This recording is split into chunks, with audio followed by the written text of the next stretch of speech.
This episode is brought to you by Shopify. Forget the frustration of picking commerce platforms when you switch your business to Shopify, the global commerce platform that supercharges your selling wherever you sell. With Shopify, you'll harness the same intuitive features, trusted apps, and powerful analytics used by the world's leading brands. Sign up today for your $1 per month trial period at shopify.com/tech, all lowercase. That's shopify.com/tech. TIAA is on a mission. Why? Because 54% of Black Americans don't have enough savings to retire. So in collaboration with big-name artists like Wyclef Jean, TIAA released Paper Right, new music inspiring a new financial future. With 100% of streaming sales going to a nonprofit that teaches students how to invest. Stream Paper Right now and help close the gap. What's up, guys? Welcome to the Sesh. Today I got a special guest, Alex. It's been a while since I talked to you, man. How long has it been? I believe 3 years. It's been 3 years. Yeah. I thought it was a lot longer, man. Yeah. Well, I mean, it definitely was before the pandemic. Yeah, absolutely. So much has changed since then. The reason I got you on is because you are considered an expert in your field. And I love chatting with you. I love seeing the things that you're doing because you're always going to conferences. You're always doing stuff. You're always educating yourself. And I think that's a skill that a lot of people don't have. Why do you go and have continuous education? Because I think then the world is changing every day. Every single day there is something new, a new discovery, something exciting happening, and I want to know about it, and I want to be able to understand what's going on. And so the reason why I love continuously being these training, certifications, conferences is because I crave that knowledge. I crave that awareness. It's a different world. I mean, when you start exploring into a field, you realize that there is so much and you still don't know. Yeah. And so it becomes kind of like a progressively bigger goal, like learn more, expose yourself to more. And so it's exciting. So for the people that don't know who you are and what you do, kind of explain a little bit about that. Yes. So my name is Alex Garrido. I am the Director of Digital Marketing and Marketing Analytics at the University of Texas, Rio Grande Valley. I'm also a faculty at the School of Business, and I teach marketing. And I also teach continuing education courses, professional development certifications, and I love every minute of it. So let's dive right into it. I always hear this statistic, and it pops up every now and then. 10 to 12 million businesses will close every single year. That's a staggering number, and especially a lot of them in the Rio Grande Valley. So you having this digital marketing background and you being so versed in it, what do you see from your vantage point, and how can you help business owners? Like, what are some of the ideas that you can give business owners right now, specifically in the Rio Grande Valley? Yeah. What they can do to weather the storm? Understand the changes. Understand the changes that are happening both in terms of the psychology of the market, the psychology of everyday people, but also the technological trends, the things that are being completely thrown out of the window. For example, with these advancements in AI and the revolution that ChatGPT-4 was, now we need to think about things differently. Now we need to realize that in the past, the gatekeepers hold a lot of the power, and now that is being distributed more. That is more of a decentralized knowledge network. And with that, there comes a lot of other challenges that business owners need to be ready and able to face. So in terms of advice, keep up. Keep up with the changes, keep up with the trends, stay informed. The most dangerous thing you can do is to stay in the same place, to assume that you can continue doing what you have been doing for all of these years and still somehow stay in business. I've seen so many businesses that I used to love close because they refuse to keep up with the times. So it is challenging. It is definitely changing. It is exciting as well. So I don't want to be the doom and gloom person. Yeah, but it really is, man. Because I talk to a lot of people, and when I talk about AI, people kind of just like brush it off, like, yeah, whatever. It doesn't matter. It's not going to affect me. But it really is. At one point, it will, because the thing is that the businesses that are using them are going to replace the other businesses. The people that know how to use AI are going to take those other people's jobs. Like the advancement of like ChatGPT. When I started using it back in January, I used it for 2 to 3 hours a day for 3 months just to learn it. And I figured it was all about prompts. And then you start interacting with it. And when I would talk about it, like people are like, "Oh, you're cheating, dude. That's not you." It's like, What are your thoughts on that? Specifically on ChatGPT? Well, yeah, specifically for ChatGPT. I encourage my students to use it as much as possible, but use it responsibly, because that's the thing that we need to work on in higher education and all educational professionals. They need to learn how to use these technologies before they ban them, before they demonize them. They need to learn how to use them. And once you learn how to use it, teach other people how to use them. And so, for example, with my students, I tell them, don't use it as your personal copyright infringement tool. Use it as your reflection tool. You wrote your essay, write it 100% on your own, submit it to ChatGPT, and ask ChatGPT to provide criticisms from the point of view of a professional in this field, provide a different perspective from a professional in this other field. Get multiple points of view and see how you can enrich whatever you have written using those pieces of information, using that feedback. They never copy-paste anything from ChatGPT. Never, never, never, never. Because that's lazy, and that's what scares a lot of people, that we are going to delegate thinking to machines. And to an extent, some of the computational power of the human mind is going to be delegated to some machines, but we cannot completely delegate your brain to a machine. Yeah, it's interesting because the other day, we talk about dopamine hits, right? You get from social media and stuff like that. And I was using ChatGPT, and there's 2 instances that I've clicked, and it gave me the answer right away, and I felt that dopamine hit. I'd never felt that before. It was so powerful. I was like, fuck, like, what is that? It was a dopamine hit. Yeah. I've gotten it twice from ChatGPT, and I was like, why am I getting that? It's because the information is so instant, and I didn't have to think about it. Right. So it's a very scary thing for somebody like me, because I'm in it all the time, and I'm using it all the time. So what do you see, like, the downfalls of that being something like that, like me using it so much? I remember I was using it so much at one point, it sent me a prompt back saying, go outside, take a breath. Go. So, like, hey, stop using me for a while, man. So what are your thoughts on that, man? Because I find it fascinating, because I know somebody else out there is using it just as much as I am, and they're using it to their benefit. So I don't want to be left behind. What are your thoughts on that? Use it, but don't outsource your opinion to ChatGPT. Okay. Don't outsource your thinking, your rationale, your own creative process. Don't outsource it to ChatGPT. Use ChatGPT as an instrument of reflection. That is the most powerful thing. ChatGPT itself is not a cognitive machine. It's not capable of fully understanding the implications of what it's saying. To an extent, you can say that neither do humans, but we like to assume we do. But ChatGPT will not understand all the nuances of your day-to-day life. And that's where you need to be a critical thinker and approach ChatGPT as an instrument to enhance your current capabilities. One of my favorite prompts is the console prompt. So basically what you do is it's a structured prompt, but you basically ask ChatGPT to create a console of experts around an area. And each expert has its own personality, each expert has its own way of thinking. Then when you look at it from a vantage point, it looks like the ideal console to make a recommendation on an issue. And so you can use that console and ask questions and get multiple perspectives to get feedbacks on your ideas. Of course, also talk to other humans and other experts, but sometimes, you know what?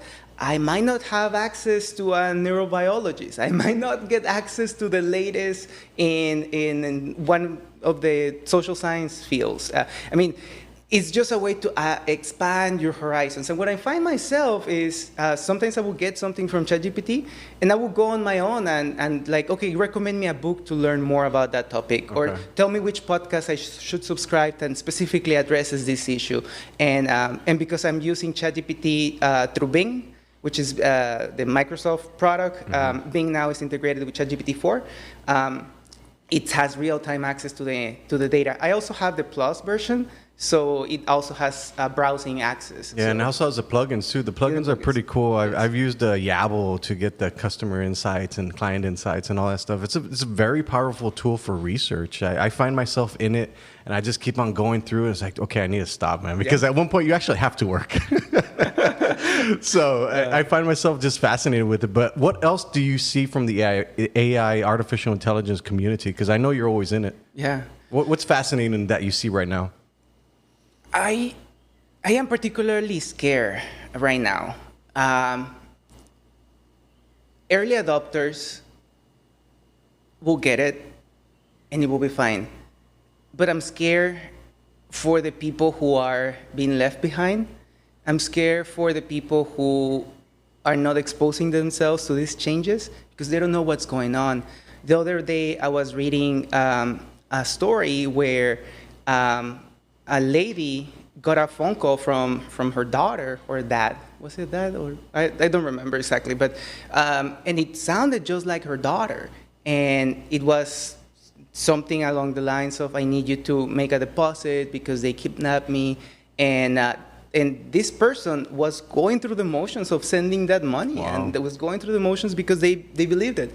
We have reached a point, and you know what? You have a few TikTok videos out there. You have a few Instagram Reels over there. I'm going to grab a sample of your voice. I'm going to use AI to mimic your voice and call your parents, call your family members, call your elderly parents, and tell them that you got into an accident and they need to deposit to this account and they need to send a money order or check. And we're not ready to that because I mean, I guess we have gotten used to the typical scams, you get an email and all of that, and even those, some people still unfortunately fall for those. But we have gotten used to. Now imagine it's literally your daughter calling you. Yeah, it's crazy. Yeah, you have no way of knowing that it's not your daughter. Yeah. Or a video. I was trying to get you a deep fake of you, but it's not ready yet. This is still rendering. Oh, that would be cool, man. Yeah. But it's basically, now you can make anybody to say anything. Yeah, it's crazy, man, because the other day I started working with one of my clients, and I was like, can I with his permission, of course, because I'm always for the ethical way of doing things, because I can see how this technology can be used for bad. Yeah. So I asked him if I can put in his voice into a Play HT or something like that. Mm-hmm. And it downloaded about 20 minutes of his voice, and I had him read the script and all that stuff. So there was some little imperfections, but this is just the beginning. It's insane because he no longer has to come in here and record in front of me. It's the craziest thing in the world to me is how fast this stuff is going. And people really don't even know that it's available. That's the scary part. Yeah. One of the things that I'm writing an article, and I want to make sure that it gets attention about having a seed phrase or passkey with your friends and family members, so that when for real your daughter needs you to send money because she got into an issue, or your brother, your sister, your friend. A seed phrase is a concept from cryptocurrencies and crypto in general, where both of you have a secret phrase that you share, and that way you can verify that the person is who he or she claims to be. Yeah. And so we need to think about those things. We need to think about, if you're going to be asking for money, always mention this, because that way I will know that it's for real you. Yeah. Now I cannot trust your voice. Yeah, you're absolutely right. And the strangest thing about that, too, is it'll just go back to two-factor authentication. Nobody has it. We talk about it all the time. It's dude, social media needs to be secured. Yeah. And people still lose their accounts, and we talk about it over and over and over again. What is it about it that people just won't do it? Is it just because it hasn't happened to them? Maybe. It's changing too fast. In all fairness, it's changing too fast. Not everybody, like I said myself as the example, I was one of the early Google Glass explorers. So I actually had the Google Glasses on the very first generation, the very first time. The Google Glasses is this failed Google experiment, and But that was one of them. I get excited about technology, but it takes a very special kind of person to be excited about technological changes and keeping up with innovation and changes. The vast majority of people, they just want to go on with their life. They're not looking for like what's the latest disruption happening. And so I think that maybe that has something to do. It's very draining. If it doesn't excite you, it's very draining to be constantly thinking about these things. You're absolutely right, because I mean, I'm from the world of digital marketing, and I dive into tech and all that stuff. So I just assume that everybody else knows about it, and that's just not the case. And I think a lot of people think that way too. It's like, if you're not doing it, well, I mean, too bad. Yeah. So like, I'm in it. I assume everybody's in it. Everybody's in it. And that's just not the case. Like, there's a huge digital divide here in the Rio Grande Valley. Can you kind of touch on that? Because I think when it comes to education and information, like that alone is a huge indicator of like success. What do you see from your vantage point? The digital divide in the Rio Grande Valley. It is very big. It's very pervasive. And I mean, but it's also very different. Looking at market research from other communities, cell phone adoption in the Rio Grande Valley is actually higher, smartphone adoption is actually higher than in some of the metropolitan areas in San Antonio or even Austin.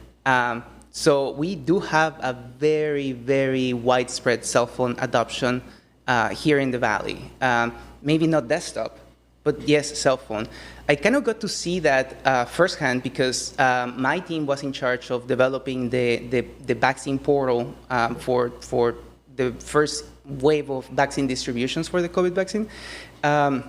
And we created this simplified app form where people could subscribe to receive the information.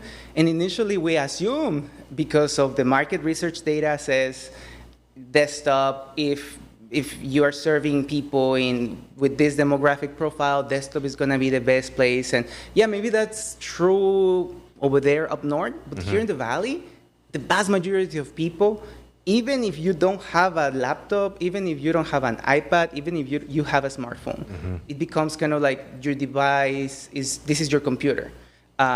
And so that was very insightful for me because, again, originally we designed the portal to be desktop friendly first, but it needed to be mobile friendly absolutely first. Interesting.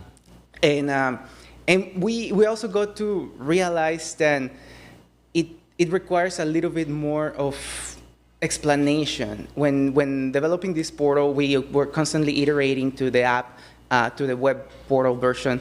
And so we will get feedback, real-time feedback from people. It's like, I'm having issues submitting it, I'm having issues. So that really opened up my eyes to the different demographic profiles that we have and the technology use. But in terms of what can we do to help bridge that gap, I think that we're doing a lot. And I think that economics development corporations, through the skill training programs that they're offering, the university with some of the new initiatives that they're embarking, I mean, we're trying, and I think we're bridging it. In that sense, I'm optimistic. I don't think we're in such a bad place. Okay. Okay, that's fair. And let me ask you this. I was talking with Judge Richard Cortez, and he was saying that a lot of people give their opinion, but they never offer solutions. So maybe you having a solution for this with that data that you said. How do we track illegal immigration here in the Valley? Like, if you were just to think off the top of your head, like with the app that you had, with the simplified app with the smartphone, if you had an idea to be able to track immigration, people are here illegally, how would you do it?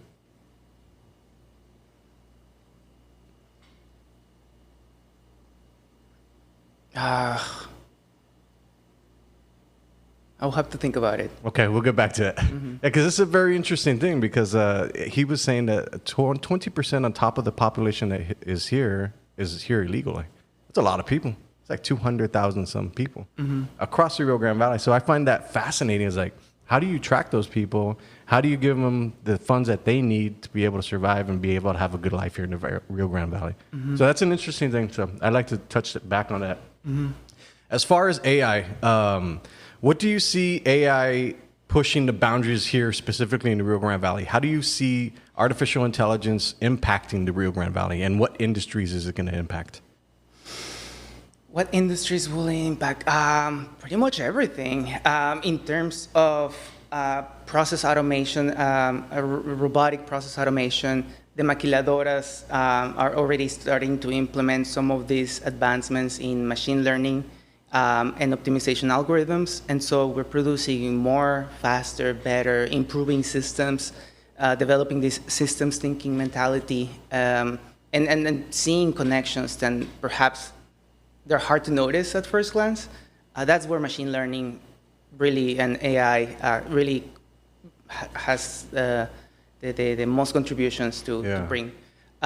In terms of small business disruption, it could be as simple as invoicing, keeping track of comments, replying to social media, messaging, live chats, outsourcing portion of customer service as well to that.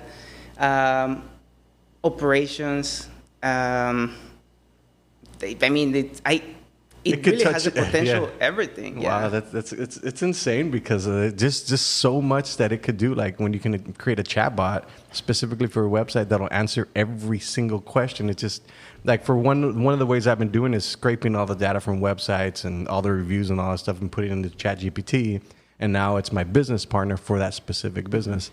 Like I don't think people understand that you can do that. And now you have a database, simplified database of all your business. It's pretty insane. Well, and ChatGPT is actually coming out with long-term memory with the Pinecone integration. And so Pinecone is a vector database. It's just basically a way to store information faster so that you can have long conversations. Because if you notice, if you have a long conversation with ChatGPT, it starts getting dumb. Mm-hmm. And that's because it reaches a point of like, okay, you saturated the memory of the system. You reach that point where it doesn't make sense. It doesn't make coherent sense. But now with this new integration, it will have long-term memory. So that's actually pretty exciting to me. Yeah, it is because I remember I was chatting with ChatGPT, and then at one point I was like, "Oh, this makes no sense, man. What is going on here?" Yeah. So I found that it uses the tokens and all that stuff based off of that. So that's a little bit more advanced. But one of the things that I also wanted to touch about was your diet. I'm super fascinated in this because I've been on my journey, my fitness journey, for about a year and 3 months, and I know you do keto. So talk about that, dude. I find that interesting. So I struggle a lot losing weight. I mean, it was a very challenging thing for me. I tried everything at that point, about 5-6 years ago, and just couldn't lose weight. And I started giving keto a try, and that worked phenomenally for me. And I do smart keto because I think then a lot of people assume like, oh, just eat bacon or just have a lot of cheese and fats. And no, smart keto really requires you to become educated about what keto really is and what you're really trying to accomplish. And so, as with everything then I obsess about, I started reading a lot of books. David Promore is one of the best authors in the field. Brain Grain, the Keto Reset Diet, Fat Chance. I think it was Fat Chance. There's a few very useful books that I read, and that's how I started getting into keto, and it has worked great. I have been able to keep off the weight, and honestly, I wouldn't leave it. Occasionally, you are supposed to kind of break your keto diet eventually at intervals, so that you can have kind of that reset period, so that you have enough metabolic flexibility. But I try to make that very brief, because the minute I eat more than 50 grams of carbs, I'm gonna be knocked out. I'm Wow. gonna be like sleepy all day, and I just need to rest that day. And then once I get back into keto, into producing ketones, I am good. But Interesting. again, keto is not for everyone. Right. If you are type 1 diabetic, it literally can kill you. Yeah. No, keto, keto worked great for me because I actually found out that I had a mild version of celiac disease. So gluten was really bad for me. I didn't know that until I was like on keto, and that could be one of the reasons why keto works so well for me, because it completely puts me aside from gluten. Yeah. But yeah, that's another benefit. You don't get gluten. And what about your exercise routine? Touch on that. Honestly, it's just an hour of exercise a day. I am not very strict on what to do. I just, as long as You're active. go to the gym and I sweat a little bit, I'm fine. And so that's kind of a mental compromise that I make to myself, so that even if I'm super tired, even if I don't really feel like it, it's like, okay, I'm just gonna do cardio, watch a show while I'm doing cardio, or listen to an audiobook or whatever, and then that's it. Yeah. As long as I did something to Right. stay active on that day, it works. The reason I ask you is because I saw a YouTube video with Jesse James West saying that we live in the fattest city in the nation. We live in the fattest city in the United States. What do you feel when I say that? It's pretty sad. It's the confluence of the worst of two cultures. Unfortunately, the Mexican culture, it's all about sweet. It's all about coming together. And I'm Mexican, so I know my culture. It's all about you eat as a family gathering, bonding mechanism. You attribute all of these positive things to eating together with family. You don't reject things that they cook for you. If you go to many cities in Mexico, the very first thing that they're going to offer you is a bottle of Coke. Like Coca-Cola, it's the default kind of token of appreciation, of showing you that I care for you. And so we have this ingrained from our culture. And also, there is this comedian, and she makes fun of this. Almost everything is a variation of a tortilla in the Mexican culture. So enchiladas, sopes, like almost gorditas, tlayutlas. Oaxaca has this huge tortillas. But almost everything is a tortilla in different shapes, ways, and forms. And so carbs, very carby. Mexican food is very carby. And American food, it's also very carby, but it's also very high in fat. Fast food is very high in fat to make it appealing, and very high in the bad kind of fats. And so we have the confluence of two cultures, and that's what happens. The recipe for disaster, Yeah. It's an interesting thing because before I started my workouts and exercise journey, is like I didn't care what I ate. I was having a good time, and I noticed that I would get super lethargic during the day and tired and all that stuff. So when we started training, and I know why it's so hard to keep it up long term, because you don't see results right away. So it took me at least 6 months to start seeing some results that I was like, oh, okay, I'll do this longer. But it takes so damn long to get to that point. Like, what was it for you that you kept on going? What shift in your mind that had to happen? So I am a questioner. So as long as a questioner, there is this book called The Four Tendencies, which everybody has a tendency before they do something. They have a tendency of association. Whether or not you can meet outer or inner expectations depends on the tendency that you have. And in that, I am a questioner. So as long as I understand the why, as long as I have a strong enough why, I will do almost everything, anything.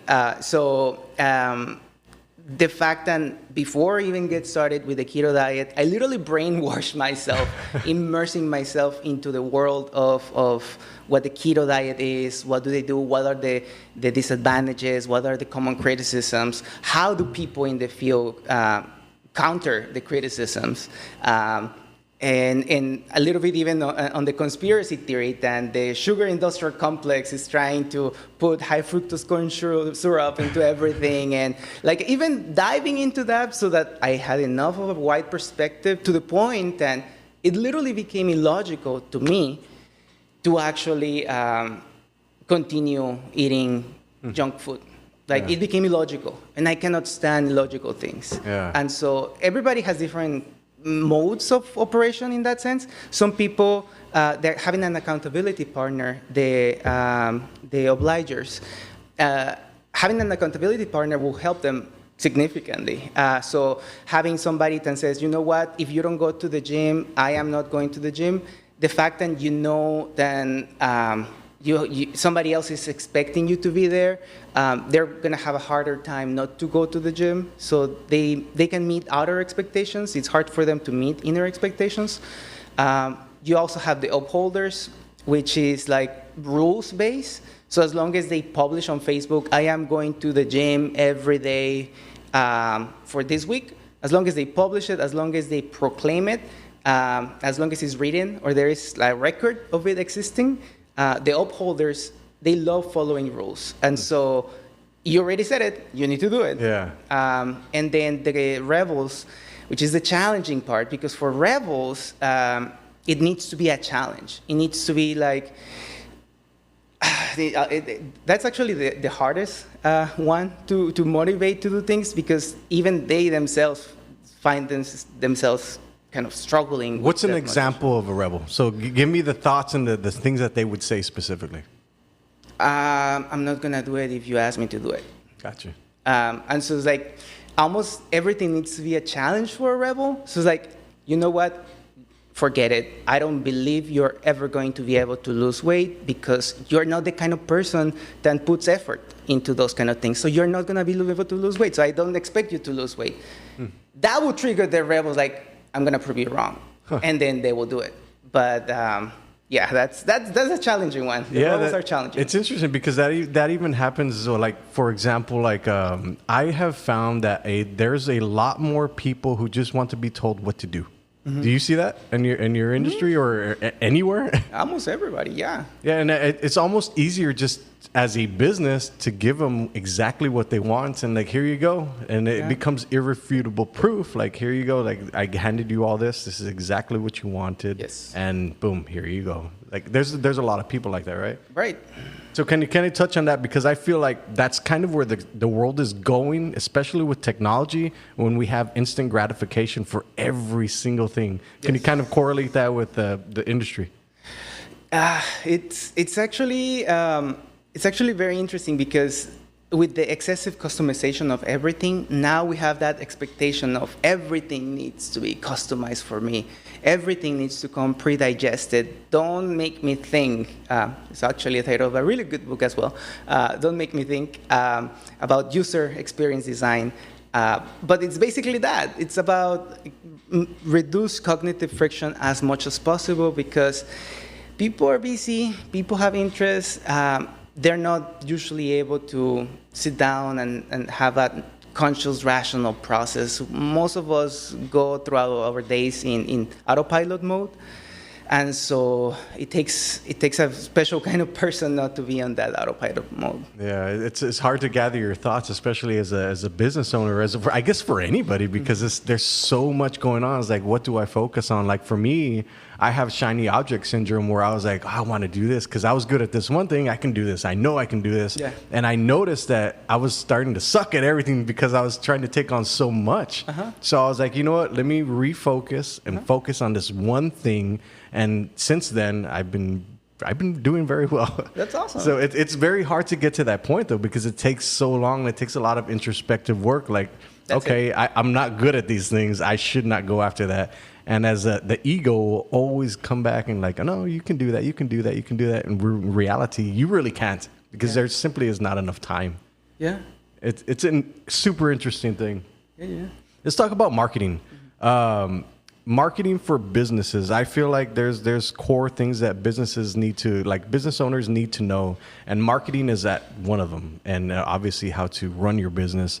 But kind of touch on marketing as far as for businesses. Like, how do you view marketing specifically? It really depends on the business, but marketing is the discipline of having a strategy and a philosophy of getting people to know your product, of making people fall in love with your product, exposing your idea, your service, your thoughts, your object to other people. That's, in a nutshell, what marketing is getting them to feel your brand, experience your product, to have a personal connection. In a way, we all are marketers. We are marketing ourselves even when we don't consciously are doing it. Like you dress certain ways because there are certain messages you want to communicate. That's, in a way, marketing. You're trying to get people to perceive certain elements of your personality, certain elements of your daily life, of who you are. Same thing for a business. Marketing is creating experiences for people that make them fall in love with your brand. That's the easiest way to understand it. So give me an example of like how a business here in the Rio Grande Valley would do it. So give me a specific, like let's say a restaurant or a med spa or something like that. Kind of give me 3 different industries and give me a strategy for each one. Okay. So I am very biased because I am a digital native, and so I don't default to the traditional printed media or TV and radio. I just can't. And so I default to digital. So in terms of a restaurant, what is marketing for a restaurant? Marketing for a restaurant should be about showcasing what makes you unique. There's a million restaurants, and now in the Valley we have amazing restaurants. Yeah. And so why your amazing restaurant is the restaurant I want to go. Why do you offer a differentiated experience? Why do you offer a unique moment? I think that even post-COVID, I'm seeing that even more. People are looking for experiences, more than transactions, more than I just need something to eat. People want to feel an experience. People want to pay for the experience, for the connection. That's why team restaurants, the restaurants that focus on one ambience or one topic team, tend to be very successful post-COVID because they offer that unique, differentiated experience. We no longer want to pay just for food. We want to pay for the entire experience. And so the more you're able to convey that story through your social media, your digital ads, the more you're able to convey that story and the more you're able to bring people in, even if they're not in your restaurant, bring people in, at least in their mind, the more successful you're going to be. And the greatest part about that is you can charge a premium price because people will pay more money for an experience. Yeah. It's the most fascinating thing. But then now you're asking the business owner, well, let me think of something else on top of the food that I already have to buy every single month, on top of all the employees that I have.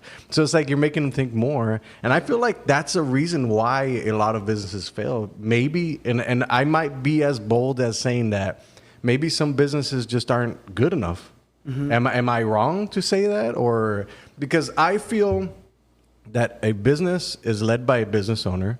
And a business owner is human. They have the same tendencies that every other human being has in the world. So they look at this one thing and they're like, I'm going to do it this way and that's it. Yeah. So I feel like sometimes, just as some human beings aren't that great at things, right, there's going to be businesses like that. Am I wrong? No, for sure. I mean, it requires a different mindset. Now, the other piece of marketing is connecting with the right audience. Some restaurants, they don't necessarily, might not need to do marketing on their own because you know what? They have the best damn birria tacos in the Rio Grande Valley and word of mouth marketing is enough. Yeah. That's it. I mean, word of mouth, ideally, that's what you want, other people to brag about your experience. And so connecting to the right audience, connected to the right influencers, saves a lot of restaurants from having to think about marketing. And so everybody's hoping to win the lottery in that sense. Everybody's hoping to find that one influencer that will come to your place and will make it grow and explode and talk about it and brag about it. And yeah, we all hope for that. But hope is not a strategy. All right, so let's talk about price, because I feel like a lot of people, like a lot of business owners, don't really understand how marketing works and what it costs. And that's also the advertising aspect of it, like for, let's use Facebook and Instagram. So when you're pushing out ads, this is one cost, marketing is another cost. If a business owner were to come up to you right now and say, how much do I spend on marketing? How much do I spend on advertising? What would you tell them? It depends. It really depends on what are you trying to accomplish. When we first started at the university with the clinics, the clinics is UT Health RGV is the clinical component, the clinical enterprise of the School of Medicine. And so we have medical doctors teaching our students, but we also have medical doctors, board certified, fellowship trained doctors, also providing services to the community, also providing healthcare to the community through UT Health, our clinics. And so when we first started promoting our clinics, when we first started promoting the first 10 clinics that we opened, our cost per acquisition on digital channels was very high. It was very high, around about 100 and something to acquire a new potential patient for the clinics. And so at the beginning, it was very high. Now it has come to a point where we have gotten so good at understanding the needs of our community, then where cost per acquisition is significantly lower, around $30 to $40. Wow. 70% less. Yeah, but it took years of understanding the audience, what resonates with them, what kind of ads drive the most call to actions, what kind of engagement they like to see. And it changes. Like I can tell you, the people on Norma Callen, they react to different content than the people in Weslaco or San Juan. They prefer to make a phone call. People over here, they rather fill out a form. I mean, you need to understand your audience very well to be able to define that. And so I don't have an amount. It depends on what you're trying to do. If you just want people to download a free item, maybe $100 a month will be enough. Yeah. But if you want people to trust you with their primary healthcare needs, you're probably going to have to pay more. Yeah. Yeah, I find it interesting because I always get that question like, well, how much should I spend? It was like, spend as much as you possibly can right now, because I mean, you want to reach the most people, and awareness is at the top of the funnels. Like you need to get your product and service awareness first, because if you don't talk about your product, no one's going to know about it. Right. And if you don't have people talking about your product in person, nobody's going to talk about it. Right. So I feel like that's one of the things that keeps a lot of business owners like, they're so scared about investing in something that they know or they don't know that's going to have a return. Have you seen that in the past? Yeah, of course. So kind of touch on that, because I kind of want to put business owners at ease, because I feel the same way. When I'm putting money into Facebook ads, I'm getting a return on the end. Yeah. But it's always that initial part. It's like you're investing all this money in it, and you don't know what's going to happen. No. So I am the person that shifted the university funds for traditional advertising. So I am the one that had to have those conversations with all of the administration about like, hey, traditional, and this was me 10 years ago. Traditional advertising is dying, even though at that point probably it was at its peak. It's gonna be dying soon. It's gonna be, and I had to do that convincing. But the advantage that advertising and digital advertising, digital marketing in particular has, is that everything is trackable. Online, everything is trackable. And so you can directly attribute that conversion, that form submission, that sign up, that business visit, that purchase, you can directly attribute it to Maybe that person saw an ad, and after seeing that ad, they actually went and clicked on that. Online, everything is trackable. And I think that one of the barriers than a lot of people have is they don't understand that. They don't understand that, no, you're not wasting your money. You would know if you actually drove that click because of an ad. You have a way of knowing. And the analytics portion, the data portion, is the part that I think that not enough people understand. Especially now with Google Analytics 4, which we have 8 days or 7 days. We have 8 or 7 days today to migrate from Universal Analytics to Google Analytics 4. Analytics 4 has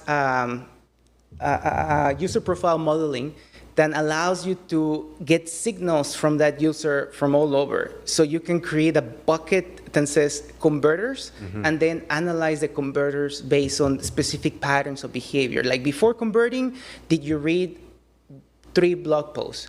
Did you visit this page? Did you do this? Did you do that? And then you can create a full funnel understanding of your audience. And that's actually very powerful.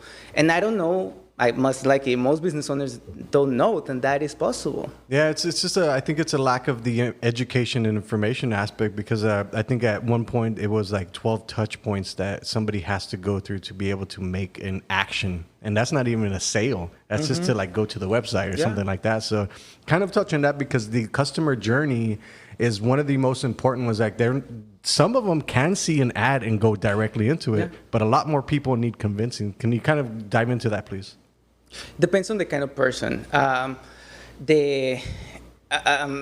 Again, everything is marketing. In my mind, everything is marketing. So that's why it's hard to concretize it into one thing. Because, for example, using the 4 tendencies model, some people are going to question everything, and they're going to read the reviews. They are going to visit multiple pages. They're going to watch YouTube videos before purchasing a pair of headphones. Some people are going to be like, my friend got this pair of headphones and they like them. Some people are going to be by the rules. They're going to look at the specifications. I specifically want a set of headphones and has these features. Does it meet that criteria? And the rebels, I don't know how they purchase things.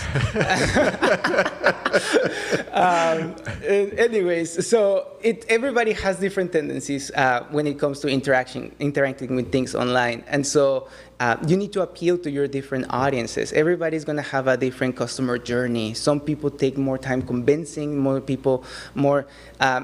some people are ready to marry after dating a person for 1 week. Yeah. Some people wait 10, 11, 20 years before marrying that person. So it really depends. And so it depends on your audience. It depends on who you're trying to attract. Of course, the cost of what you're trying to sell may also play a role.